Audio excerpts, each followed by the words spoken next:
Hello बच्चों, प्रश्न को पढ़ते हैं।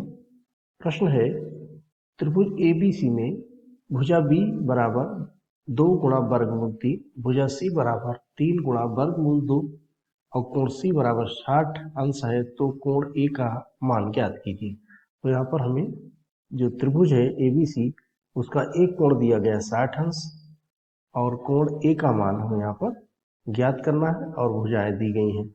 तो इसको हम हल करने से पहले इसकी मुख्य अवधारणा को समझ लेते हैं, फिर हम इसको आसानी से हल कर लेते हैं। पहले हम मुख्य अवधारणा पर इसकी चर्चा करते हैं। तो मुख्य अवधारणा कुछ इस प्रकार से होगी। इसमें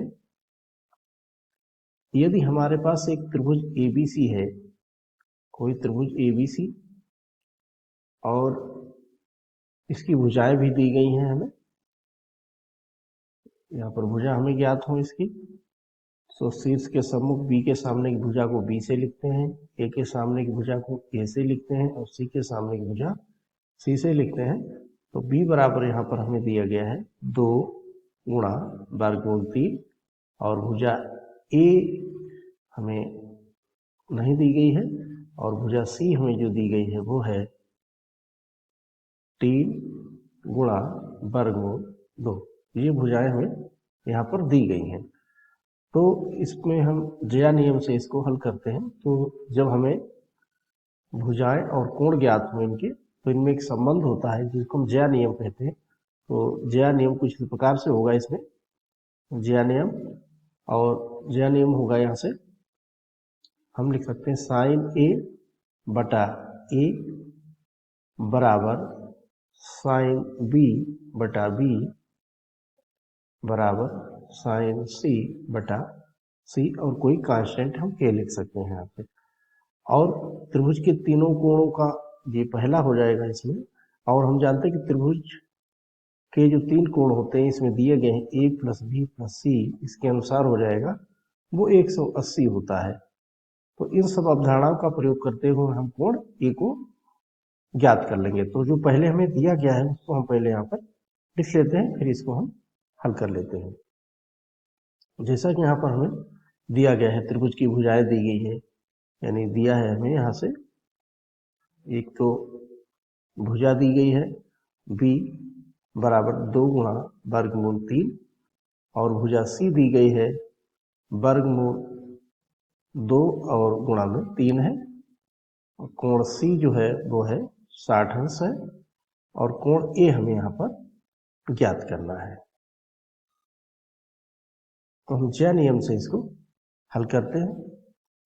तो हमें b दिया है 2 गुणा वर्गमूल 3 और c दिया है 3 गुणा वर्गमूल 2, कोण c 60 अंश, कोण a ज्ञात करना है।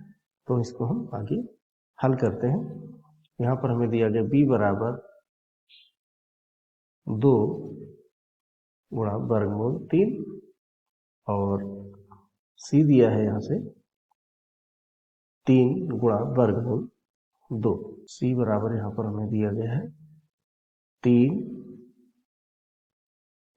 गुणा में वर्गमूल 2 और कोण c दिया है 60 अंश। तो हम यहाँ पर एक कोण यहाँ से हम ज्ञात कर लेंगे। तो ज्या नियम से इसको हल करेंगे। तो ज्या नियम हम जानते, इस प्रकार से लिखेंगे साइन ए बटा ए और बराबर साइन बी बटा बी और साइन सी बटा सी बराबर कोई कांस्टेंट के। अब हम इनमें इसमें मान रख लेते हैं। तो यहाँ से इसके मान जब रखेंगे तो साइन ए बटा साइन बटे ए भुजा में, और साइन बी का हमें भुजा बी दी है, इसमें बी भुजा है 2 गुणा में वर्गमूल 3 और साइन सी हमें दिया है यहाँ से 60 अंश और बटे में हो जाएगा जी यहाँ पर 3 गुणा वर्गमूल 2 और यहाँ से बराबर जी कोई कांस्टेंट के है। तो यहाँ से हम इन दोनों को ले लेते हैं और इसको हल कर लेते हैं। तो हमें b का मान मिल जाएगा यहाँ से। तो हम इसको लिखते हैं यहाँ से साइन b बटा 2 गुणा वर्गमूल 3 बराबर साइन 60 का मान होता है √3 बटा 2 और यहाँ पर हमें दिया गया है 3 गुणा में वर्गमूल 2। तो यहाँ से हम इसका साइन बी का मान ज्ञात करेंगे। तो साइन बी हो जाएगा यहाँ से √3/2 गुणा 2, इसकी तिरछी गुणा कर देते हैं इस प्रकार से। तो यहाँ से हमें मिलेगा 2, इनकी गुणा करेंगे तो 2 गुणा वर्गमूल 3 और बटे में यहाँ से हमें दिया गया है 3 गुणा वर्गमूल 2। तो हम देख सकते हैं 2 से 2 विभाजित हो जाता है और यहाँ पर आ जाएगा √3 का वर्ग बराबर और बटे में 3/√2। तो हम जानते हैं कि अगर √a का स्क्वायर दिया है, ये सूत्र हो जाएगा यहाँ से, तो इसको हम लिख देंगे a। तो इस प्रकार हम लिख देंगे यहाँ से साइन b बराबर यहाँ से मिलेगा 3/3 और बटे में √2। तो 3 का 3 हो जाता है। तो यहाँ पर आ गया 1/√2 और √2 साइन में होता है साइन 45 अंश। तो यहाँ से हमें b मिल जाएगा, साइन b मिला है हमें 45 अंश। यहाँ से सॉरी यहाँ पर होगा 45 अंश। तो कोण b हमें प्राप्त हो गया यहाँ से 45 अंश और कोण c दिया है हमें जैसा कि 60 अंश। तो हम कोण a हम आसानी से ज्ञात कर लेंगे। कोण a प्लस कोण b प्लस कोण c त्रिभुज ABC के लिए होगा 180 अंश।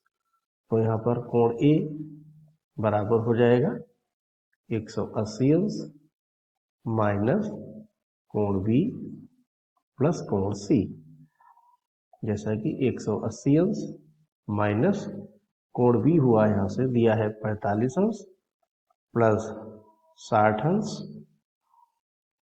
तो ये हुआ 180 अंश माइनस 105 अंश। तो इस प्रकार से कोण ए हमें जो प्राप्त हुआ है वो है 75 अंश। ये हमें ज्ञात करना था और हम आशा करते हैं कि आपके अच्छे से समझ में आया होगा। धन्यवाद।